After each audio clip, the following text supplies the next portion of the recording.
நம்முடைய கருத்துக்கள் அறிவு சார்ந்து இருக்க வேண்டும். அமைச்சர் அன்பில் மகேஷ் பொய்யாமொழி உரை. கலைஞர் கருணாநிதியின் 100ஆண்டு நிறைவு விழாவையொட்டி வரகநேரியில் திருச்சி கிழக்கு சட்டமன்ற தொகுதியின் சார்பில் நடைபெற்ற நிகழ்வில் தமிழக பள்ளி கல்வித்துறை அமைச்சர் கலந்து கொண்டு கலைஞர் நூலகத்தை திறந்து வைத்து மாணவர்களுக்கு கையடக்க கணினி மற்றும் 10ஆம் வகுப்பு 12ஆம் வகுப்பில் முதல் மதிப்பெண் எடுத்த 3 மாணவிகளுக்கான பரிசுகள் வழங்கினார். தொடர்ந்து அவர் ஆற்றிய உரையில் தண்ணீர் தாகத்தை தீர்த்து வைத்த இந்த இடத்தில் தற்போது அறிவு தாகத்தை தீர்க்கும்படியாக இங்கு நூலகம் வந்துள்ளது. தமிழக முதல்வர் அறிவு சார்ந்து சமுதாயத்தை உருவாக்க வேண்டும் என பாடுபட்டு வருகிறார். விமர்சனங்களை தவிடுபொடி ஆக்க வேண்டும் என்றால் நமக்கு சொந்த புத்தி வேண்டும், அறிவு வேண்டும். நம்முடைய கருத்து என்பது அறிவு சார்ந்து இருக்க வேண்டும். பள்ளி மாணவர்கள் ஒரு நாளைக்கு 20 நிமிடங்கள் நூலகங்களை பயன்படுத்த வேண்டும் என கூறினார். இந்த இடம் என்பது நம்முடைய கோடை காலத்தில் வெயில் காலம் என்று வரும் பொழுது தாகத்தை தீர்ப்பதற்காக நாம் நீர்மோர் பந்தல் திறந்து வைத்த இடம். அது நீர்மோர் பந்தலாக இருந்தாலும் சரி, தண்ணியாக இருந்தாலும் சரி, அவங்களுக்காக தேவைப்படுகின்றதெல்லாம் வழங்கிய ஒரு இடம். இன்றைக்கு அறிவு தாகத்தை தீர்த்து வைக்கின்ற அளவுக்கு ஒரு புத்தகத்தை இன்றைக்கு படிக்க வேண்டும் என்பதற்காக ஒரு நூலகத்தை திறந்து வைக்க வேண்டும் என்கிற எண்ணத்தில் இது மிக சிறப்பான முறையிலே இந்த எழுச்சியான ஒரு ஏற்பாடை செய்திருக்கின்றார்கள். இளைஞரணி தம்பிகளுக்கெல்லாம் நான் சொல்லக்கூடியது ஒன்றே ஒன்றுதான். இன்றைக்கு நம்முடைய மாண்புமிகு தமிழ்நாட்டுடைய முதலமைச்சர் அவர்கள் ஒரு அறிவு சார்ந்த ஒரு சமுதாயத்தை நாம் உருவாக்க வேண்டும் என்று இன்றைக்கு பாடுபட்டுக் கொண்டிருக்கின்றார். பல பேர் நம்மை பாராட்டுகிறார்கள், பல பேர் விமர்சனம் செய்கிறார் என்று சொன்னாலும் அந்த விமர்சனத்தை எல்லாம் தவிடுபடியாக்க வேண்டும் என்று சொன்னால் நமக்கு சொந்த புத்தி வேணும், நமக்கு அறிவு வேணும்.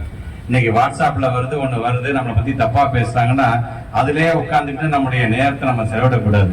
நாம் அறிவு சார்ந்து நாம் பேச வேண்டும். நம்முடைய கருத்துக்கள் என்பது அறிவு சார்ந்து இருக்க வேண்டும். அது அறிவு சார்ந்து இருக்க வேண்டும் என்று சொன்னால் முதல்ல நாம் புத்தகத்தை படிக்க வேண்டும். அதனாலதான் கலைஞர் அவர்கள் பன்முகத்தன்மை கொண்ட கலைஞர். ஆனா என்னதான் பன்முகத்தன்மையாக இருந்தாலும் அவர் முதலாக பொது வாழ்க்கைக்கு எப்படி வந்தார் என்று சொன்னால் தன்னுடைய கையேடு மூலமாக, கை பிரதிநிதிக்கு மூலமாக எழுதி 10 பேருக்கு தேவை ஒரே விஷயத்த 10 பிரதியாக எழுதுவார். அவர் கைப்பட எழுதி அதை அந்த கிராமம் முழுவதும் போய் அவரே கை கூட கொடுப்பார். அப்படி படிச்சு வளர்ந்த இயக்கம் இந்த இயக்கம். ஒரு காலத்துல பாத்தீங்கன்னா முடித்திருத்துகின்ற இயக்கத்துல இடத்துலதான் பாத்தீங்கன்னா ஒரு பத்திரிகை இருக்கும். ஒரு காலத்துல பாத்தீங்கன்னா இந்த மாதிரியான அந்த பகுதியை ஒரு மல்லிகை கடையில ஒருத்தர் வாங்கி வச்சிருப்பாரு, ஒரு டீ கடையில வாங்கி வச்சிருப்பாரு. ஒரே ஒரு பத்திரிகை தான் இருக்கும். அதை 10 பேர் 20 பேர் உட்கார்ந்து படிச்சு அறிவை வளர்த்துக்குவாங்க. இப்படி இருந்த சமுதாயம் இன்னைக்கு அந்த படிக்கிற பழக்கம் கொஞ்சம் கொஞ்சமா குறைந்து கொண்டிருக்கின்றது. அதனாலதான் வாசிப்பு இயக்கம் இயக்கத்தை பள்ளி காலத்திலே நாங்க தொடங்கி நீங்க பிள்ளைங்க எல்லாம் ஒரு நாளைக்கு பள்ளிக்கூடத்துக்கு போன 20 நிமிஷம் நீங்க அங்க இருக்கிற நூலகத்தை பயன்படுத்த வேண்டும் என்று சொல்லுகின்றோம். இதெல்லாம் சொல்வதற்கு காரணம் நம்முடைய தமிழ்நாட்டுடைய முதலமைச்சர் எப்படி எங்களை வழிநடத்துகிறார் என்பதற்காக அதை சொல்லுகிறார்.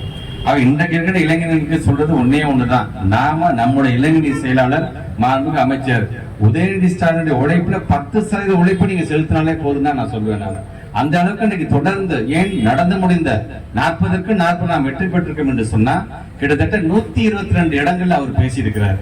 கிட்டத்தட்ட 23 நாட்கள் கண் துஞ்சாமல் உழைத்திருக்கிறார் நம்முடைய இளைஞர்களுடைய செயலாளர். ஏறத்தாழ 8500 கிலோமீட்டர் பயணம் மேற்கொண்டிருக்கிறார் நம்முடைய இளைஞரணி செயலாளர்கள்.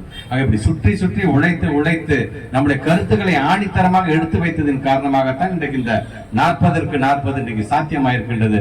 2 பேர் தாங்க காரணம். ஒன்று தமிழ்நாட்டு முதலமைச்சர் கொண்டு வந்த அந்த திட்டங்கள், மற்றொன்று நம்முடைய இளைஞரணி செயலாளர் இந்த சுற்றுப்பயணங்களை இன்றைக்கும் நீங்கள் மறந்துவிடக் கூடாது.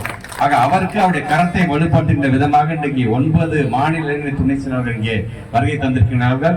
அதுவும் குறிப்பாக நம்முடைய கிழக்கு சட்டமன்ற தொகுதியினுடைய தொகுதி பொறுப்பாளரை இருந்து யார் பணியாற்றலான்னு பாத்தீங்கன்னா இன்றைக்கு ஈரோடு நாடாளுமன்றத்துடைய உறுப்பினராக இன்றைக்கு பொறுப்பேற்றிருக்கின்ற அன்பு சகோதரர் பிரகாஷ் அவர்கள் தான். அவர் வேட்பாளராக அறிவிச்ச உடனே தான் அவர் தொகுதிக்கு போனாரே தவிர அது வரைக்கும் முழுமையாக இங்கிருந்து பணியாற்றியவர் நம்முடைய பிரகாஷ் அவர்கள். அவருக்கும் இந்த நேரத்திலே தெற்கு மாவட்டத்தினுடைய செயலாளர் முறையினுடைய நன்றியை தெரிவித்துக் கொள்கின்றேன். அது மட்டுமல்ல, மாநில துணை செயலாளர்கள் நீங்கள் ஒவ்வொருவரும் இன்னும் ஏன் வருங்காலத்தில் ஏதோ ஒரு விதத்தில் ஒரு மக்கள் பிரதிநிதியாக கண்டிப்பாக நீங்க வர போறீங்க. அதற்கு என்றைக்குமே நம்முடைய இளைஞரணி செயலாளருடைய கரத்தை வலுப்படுத்தி இந்த பணியில் உங்களை நீங்கள் முழுமையாக ஈடுபடுத்திக் கொள்ள வேண்டும். என்னைக்குமே அவரை நம்பி வந்தால் அவர் கைவிட மாட்டார் இளைஞரணி செயலாளர். அதை நீங்களும் உணரத்தான் போகிறீர்கள், மிக விரைவில் உணரத்தான் போகின்றீர்கள். தொடர்ந்து நம்முடைய எதிர்காலமாக இருக்கின்ற ஏன் இந்த இயக்கத்தை வழிநடத்த போகின்ற நம்முடைய இளைஞரணி செயலாளருடைய கரத்தை நீங்கள் தொடர்ந்து வலுப்படுத்துங்கள். அவர் எந்த அளவுக்கு உயர்கிறாரோ அப்பொழுதெல்லாம் உங்களுடைய கையை பிடித்து அழைத்து செல்கின்ற ஒரு தலைவராக கண்டிப்பாக அவர் இருப்பார் என்று சொல்லி இந்த நல்ல நிகழ்வை ஏற்பாடு செய்திருக்கின்ற நம்முடைய இளைஞரணி தம்பிகள், ஏன் குறிப்பாக நம்முடைய மாவட்டத்தை சார்ந்திருக்கின்ற மாநகரத்தை சார்ந்திருக்கின்ற அமைப்பாளர், துணை அமைப்பாளர், என் பகுதி கழகத்தை சார்ந்திருக்கின்ற அனைத்து அமைப்பாளர்களுக்கும் மீண்டும் ஒரு முறை என்னுடைய வாழ்த்துக்களையும் பாராட்டுகளையும் தெரிவித்து, பல்வேறு பகுதிகளிலிருந்து இங்கே வருகை தந்திருக்கின்ற நம்முடைய மாநில துணை செயலாளர்கள் உங்கள் அனைவருக்கும் மீண்டும் ஒரு முறை என்னுடைய நன்றியை தெரிவித்து இந்த வழி நான் உரையை நிறைவு செய்கிறேன். நன்றி.